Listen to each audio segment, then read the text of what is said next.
So goals for next year, really, again, we try to enhance the existing programs for kids, always looking at ways to deepen and stretch the experiences.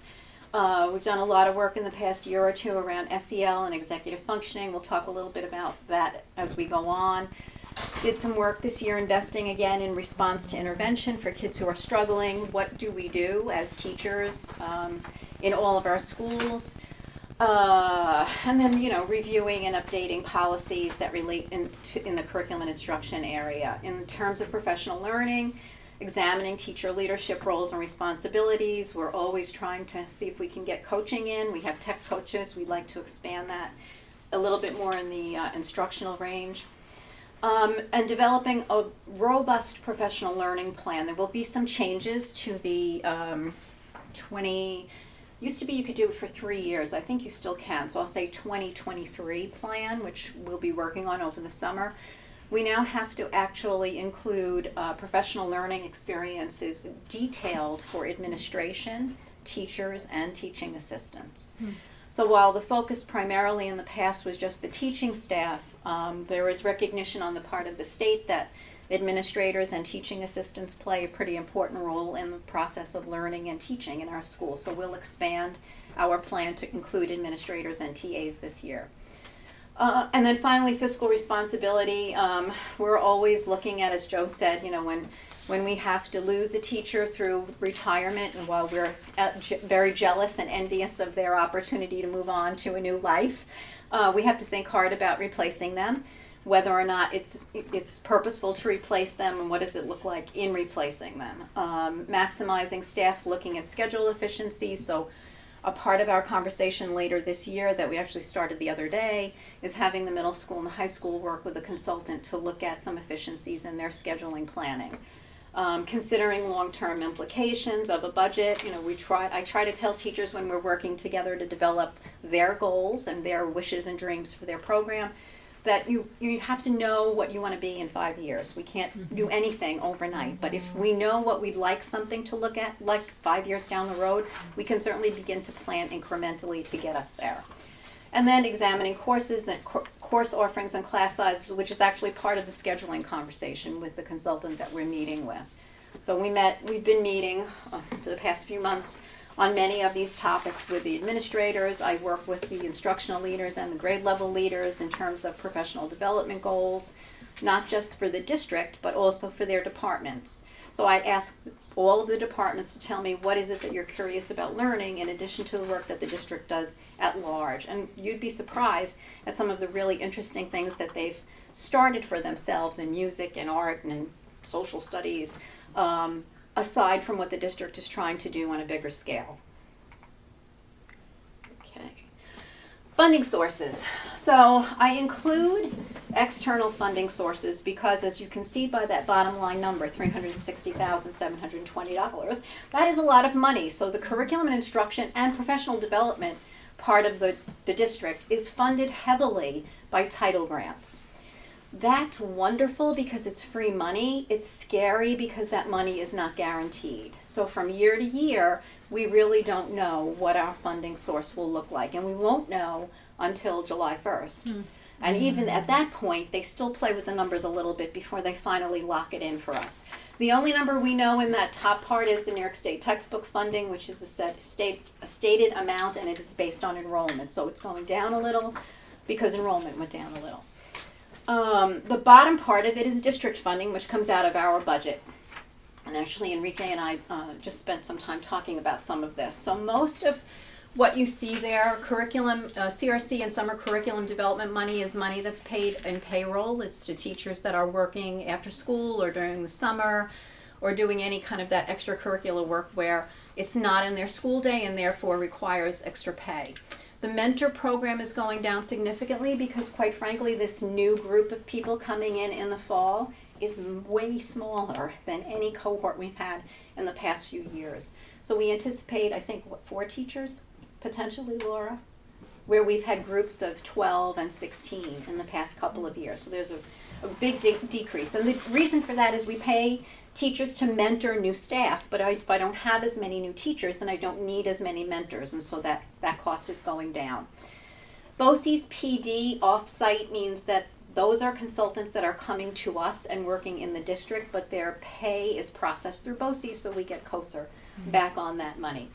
All of the people that we're working with that I can think of are going through BOCES for us. Even if they don't come to us that way initially, we ask them to do it, and they're always fine with processing. And that was one of our goals and priorities. I mentioned earlier about how we're saving money and tightening the belt. No one sees it, so that's one way. Another way is when we began the cost analysis. The board asked us to find consultants who were approved through BOCES so that we could get a return on that. And depending on the cost and depending on the program, we receive anywhere between 25 and 45% back of the out-of-pocket. So Right. it's a really good thing to use BOCES, and we use them, and sometimes it goes down. Right. And honestly, that BOCES has to vet the consultants. They just don't sign up and take anybody. But what's been great is that some of the very best people that we began relationships with privately have been accepted into BOCES program, which is a good thing for the consultant as well, because then their services are marketed to all of the other districts in the consortium. So there's a benefit to them as well, but obviously there's a benefit to us financially. The next line, BOCES service, COSER ops, is really workshops that we're sending teachers out to. We send all of our teacher leaders out to their collegial circles so that they meet with their colleagues doing job-alike functions in all throughout Westchester and Putnam County, and that's a very robust conversation for them. They're trying to solve the same curriculum problems. They get a chance to brainstorm with each other, learn about new ideas or new tools that other districts have been turned on to. Sometimes they find out about conferences that they can go to or present at. We had some great feedback on some presentations that our staff did at some of the circles. So it's been a really good experience for them. And additionally, anybody that BOCES brings in that we feel is valuable to a curriculum initiative that we have, we try to send staff to that. And then conferences that are non-BOCES. So there are occasionally things that BOCES doesn't do, which is hard to believe because we really have one of the most premier BOCES in this area. We're very lucky that they're here. So once in a while we find something. We have teachers who will go for AP training. That's not BOCES related, but they have to keep up to date on the new coursework. We just sent a bunch of teachers to a wonderful seminar that I unfortunately had to miss because I wasn't feeling well. But I heard it was fabulous, and that was not through BOCES, but it was brought to the attention of the district that two premier consultants in literacy at the secondary level were presenting down in Tarrytown last week. So we sent a couple of high school teachers, a couple of middle school teachers, a few administrators. So those opportunities always come along, and to the extent that we can take advantage of it, we love to do that. If we're in the business of education, we should be lifelong learners. So I believe very strongly in that. So that pretty much is the budget that sustains curriculum, instruction, professional development in the district. And as you can see in the bottom line, the district funding has been reduced by 9%. So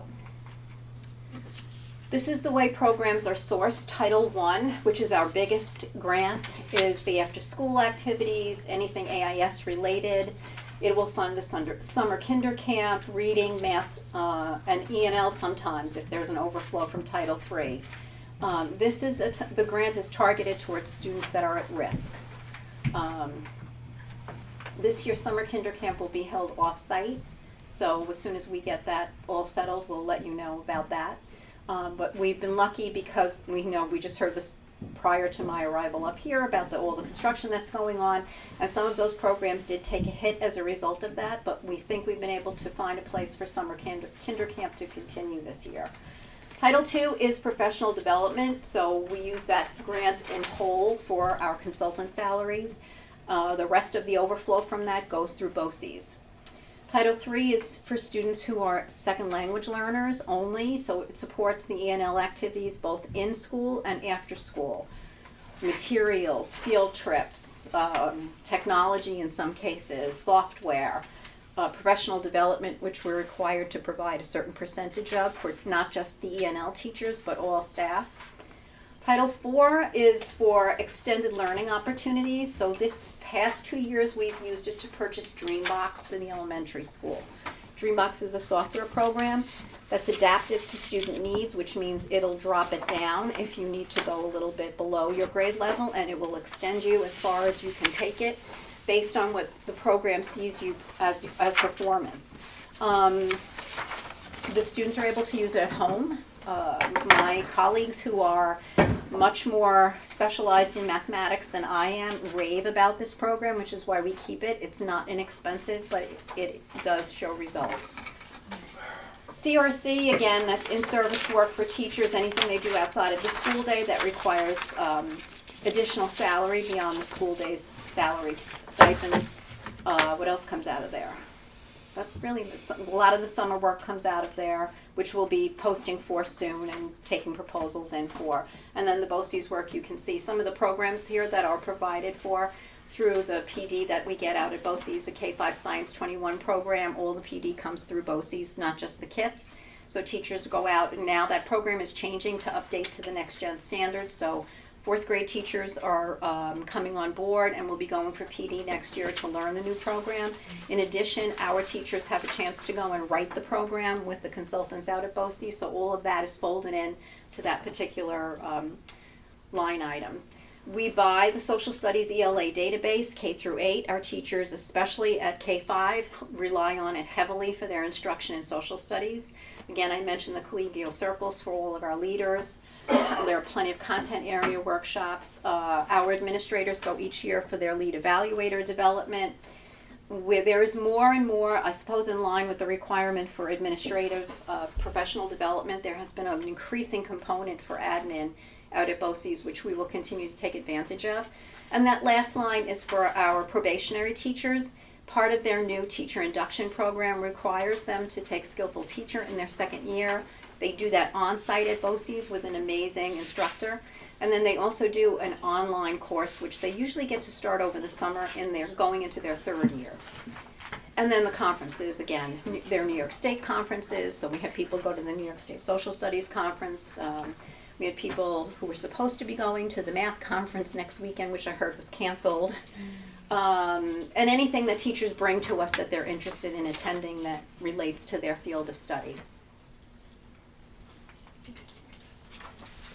So again, for next year, we're continuing the work around executive functioning. We're having, Lisa's bringing a consultant in May to do some training on site for 2 days so that we'll have a K-12 exposure.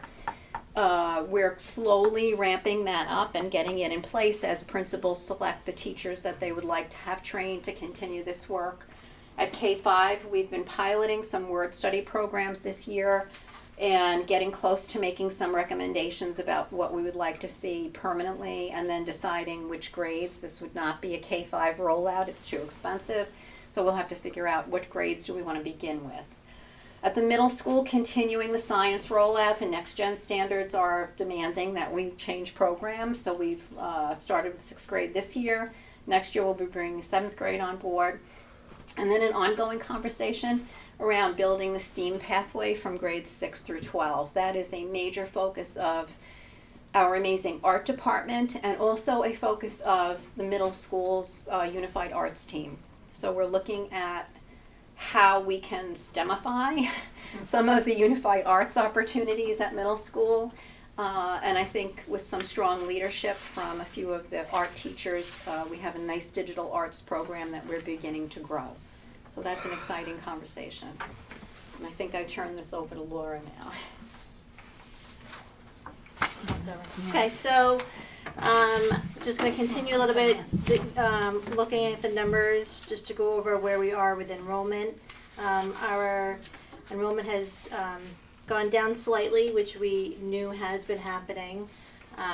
If we look at our elementary enrollment we've compared it this year and what our expected is. We're in the phase right now of student registration, kindergarten students. Sometimes we don't even have kindergartners register until school starts. So we do our best to calculate our sections. This helps us identify where we need to put staff in each grade level. And so as we get more and more of those numbers, this is when we start really looking closely and working with the principals for placements of teachers, section numbers, working with special education for our co-taught classes and skilled needs. So we can see where our numbers are right there. Oh, sorry. I was referencing the next slide, but not telling you about it because of these fancy circles. There we go. So as of March 11th, this is our current enrollment and our current teachers. And again, it's a waiting game as we see who our new babies are when they come into the fall.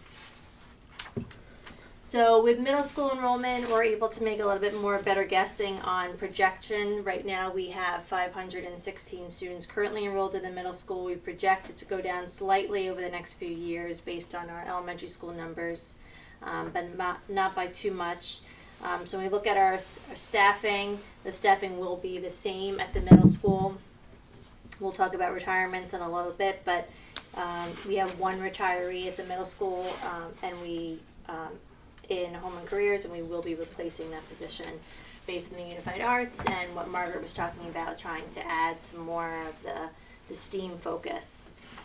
And when we look at high school enrollment, again, all based on projections, but we're currently at 789. Next year that will drop slightly, and it looks like it will drop a little bit over the next few years. And so when we look at high school staffing, that also helps us make some decisions. Is that based on current enrollment at the middle school and elementary school that you're projecting? Yeah. And I'll just make a comment that many districts in our region are experiencing decreasing enrollment, with the exception of a few, Peekskill, Austining. We believe, based on the data points that we are receiving from the Real Estate Association, that we have a declining enrollment because we don't have available housing.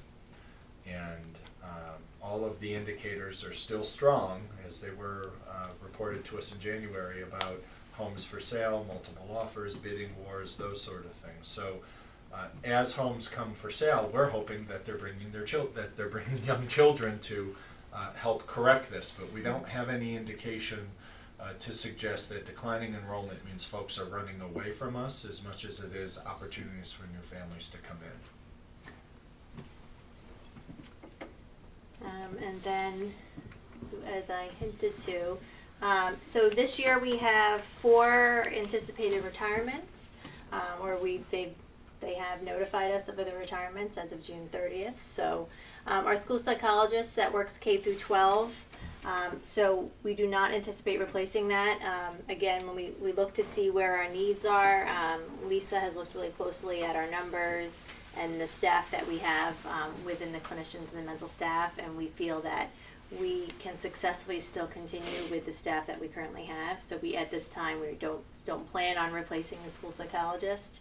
We have a high school science teacher that's retiring, and again, if you look at the enrollment numbers, we don't feel at this time either that we are going to replace that teacher, but instead be able to still offer a lot of the same rigorous courses. We don't feel that it will take a hit on the curriculum and instruction that's happening in the building. We have one elementary school teacher that's retiring, and again, as we look at the enrollment, we don't have to replace that person, and we're able to keep the staff that we currently have. So, and then the home and careers teacher at Blue Mountain Middle School, when we talk about the unified arts program in the middle school, and again, the technology and the art teachers, they all work in collaboration with each other.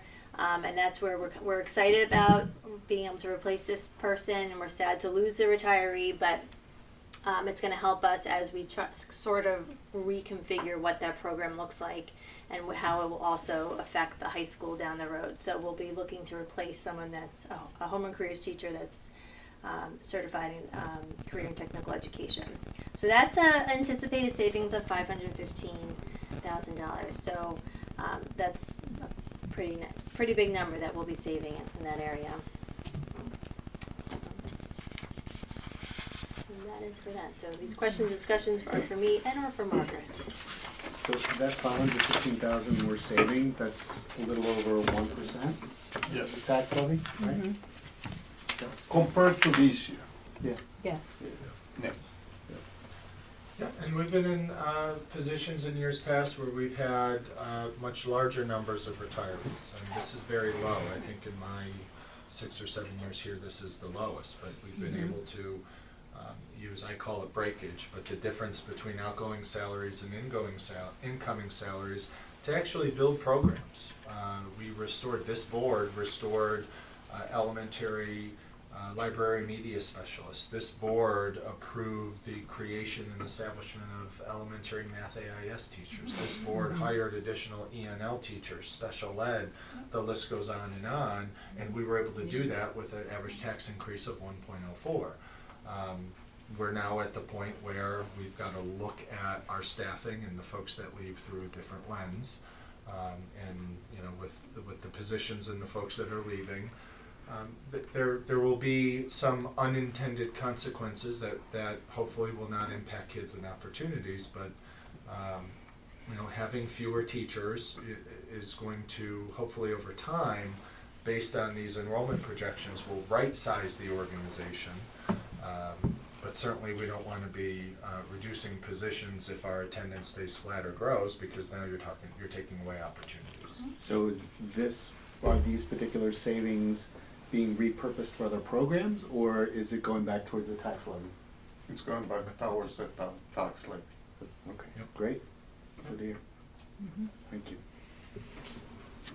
Questions? You wanna- Anybody else have any questions?